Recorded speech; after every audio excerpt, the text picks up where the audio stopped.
അധ്യായം 1 മുതലുള്ള വാക്യങ്ങൾ. അവൻ അവിടെ നിന്ന് പുറപ്പെട്ട് തന്റെ പിതൃനഗരത്തിൽ ചെന്നു. അവന്റെ ശിഷ്യന്മാരും അനുഗമിച്ചു. ശബ്ബത്തായപ്പോൾ അവൻ പള്ളിയിൽ ഉപദേശിച്ചു തുടങ്ങി. പലരും കേട്ട് വിസ്മയിച്ചു. ഇവന് ഇവ എവിടെ നിന്ന്? ഇവന് കിട്ടിയ ഈ ജ്ഞാനവും ഇവന്റെ കൈയാൽ നടക്കുന്ന വീര്യപ്രവൃത്തികളും എന്ത്? ഇവൻ മറിയയുടെ മകനും യാക്കോബ്, യോസെ, യൂദാ, ശിമോൻ എന്നിവരുടെ സഹോദരനുമായ തച്ചനല്ലയോ? ഇവന്റെ സഹോദരികളും ഇവിടെ നമ്മോടുകൂടെ ഇല്ലയോ എന്ന് പറഞ്ഞു അവങ്കൽ ഇടറിപ്പോയി. യേശു അവരോട്, ഒരു പ്രവാചകൻ തന്റെ പിതൃനഗരത്തിലും ചാർച്ചക്കാരുടെ ഇടയിലും സ്വന്തം ഭവനത്തിലും അല്ലാതെ ബഹുമാനമില്ലാത്തവൻ അല്ല എന്ന് പറഞ്ഞു. ഏതാനും ചില രോഗികളുടെ മേൽ കൈവച്ച് സൌഖ്യം വരുത്തിയതും അല്ലാതെ അവിടെ വീര്യപ്രവൃത്തിയൊന്നും ചെയ്യുവാൻ കഴിഞ്ഞില്ല. അവരുടെ അവിശ്വാസം ഹേതുവായി അവൻ ആശ്ചര്യപ്പെട്ടു.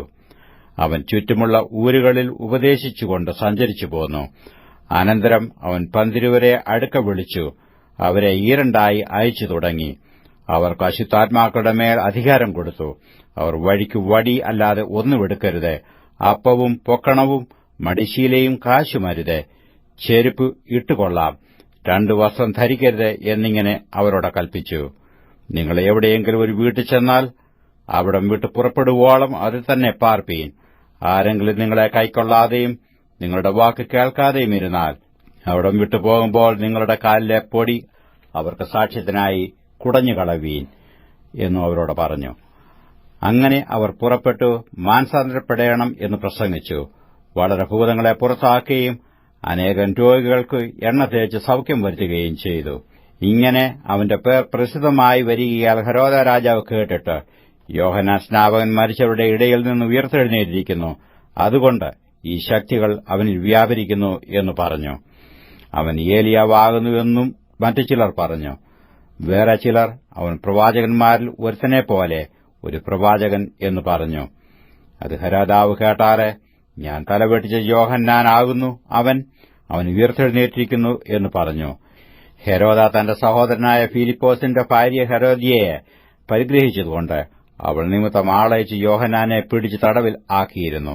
സഹോദരന്റെ ഭാര്യയെ പരിഗ്രഹിക്കുന്നത് നിനക്ക് വിഹിതമല്ല എന്ന് യോഹന്നാൻ ഹെരോദാവോട് പറഞ്ഞിരുന്നു.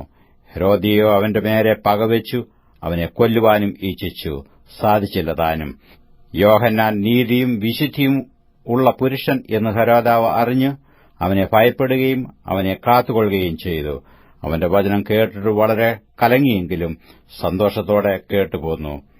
എന്നാൽ ഹെരോദാവ് തന്റെ ജനനോത്സവത്തിൽ തന്റെ മഹത്തുക്കൾക്കും സഹസ്രാധിപന്മാർക്കും ഗലീലെ പ്രമാണികൾക്കും വിരുന്നു കഴിച്ചപ്പോൾ ഒരു തരം വന്നു.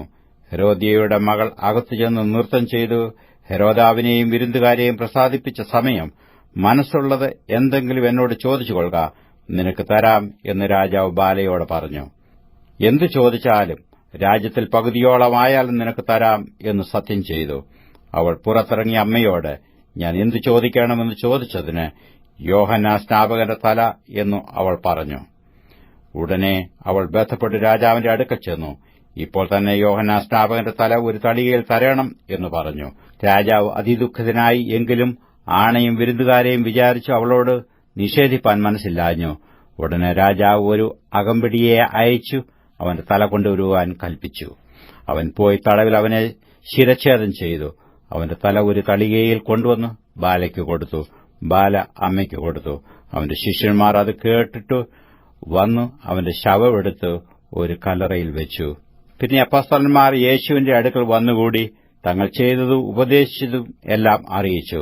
വരുന്നവരും പോകുന്നവരും വളരെ ആയിരുന്നതിനാൽ അവർക്ക് ഭക്ഷിപ്പാൻ പോലും സമയമില്ലായകൊണ്ട് അവൻ അവരോട്, നിങ്ങളൊരു ഏകാന്ത സ്ഥലത്ത് വേറിട്ട് വന്ന് അല്പം ആശ്വസിച്ചുകൊള്ളുവീൻ എന്ന് പറഞ്ഞു. അങ്ങനെ അവർ പടകിൽ കയറി ഒരു ഏകാന്ത സ്ഥലത്ത് വേറിട്ടുപോയി. അവർ പോകുന്നത് പലരും കണ്ട് അറിഞ്ഞു. എല്ലാ പട്ടണങ്ങളിൽ നിന്നും കാൽനടയായി അവിടേക്ക് ഓടി അവർക്ക് മുമ്പേ എത്തി. അവൻ പടകിൽ നിന്ന് ഇറങ്ങിയാറെ വലിയ പുരുഷാരത്തെ കണ്ടു. അവർ ഇടയനില്ലാത്ത ആടുകളെപ്പോലെ ആകൊണ്ട് അവരിൽ മനസ്സലിഞ്ഞു പലതും ഉപദേശിച്ചു തുടങ്ങി. പിന്നെ നേരം നന്നേ വൈകിട്ട് ശിഷ്യന്മാർ അവന്റെ അടുക്കൽ വന്നു. ഇത് നിർജ്ജന പ്രദേശമല്ലോ, നേരവും നന്നേ വൈകി, ഭക്ഷിപ്പാൻ ഇല്ലായികയാൽ അവർ ചുറ്റുമുള്ള കുടികളിലും ഊരുകളിലും ചെന്ന് ഭക്ഷിപ്പാൻ വല്ലതും കൊള്ളേണ്ടതിന് അവരെ പറഞ്ഞയക്കണം എന്ന് പറഞ്ഞു. അവൻ അവരോട്, നിങ്ങൾ അവർക്ക് ഭക്ഷിപ്പാൻ കൊടുപ്പീനെന്ന് കൽപ്പിച്ചതിന് ഞങ്ങൾ പോയി 200 വെള്ളിക്കാശിനു അപ്പം കൊണ്ടിട്ട് അവർക്ക് തിന്മാൻ കൊടുക്കുകയോ എന്ന് അവനോട് പറഞ്ഞു. അവൻ അവരോട്, നിങ്ങൾക്ക് എത്ര അപ്പം ഉണ്ട്? ചെന്ന് നോക്കുവിനെന്ന് പറഞ്ഞു. അവർ നോക്കിയിട്ട് 5, 2 മീനും ഉണ്ട് എന്ന് പറഞ്ഞു.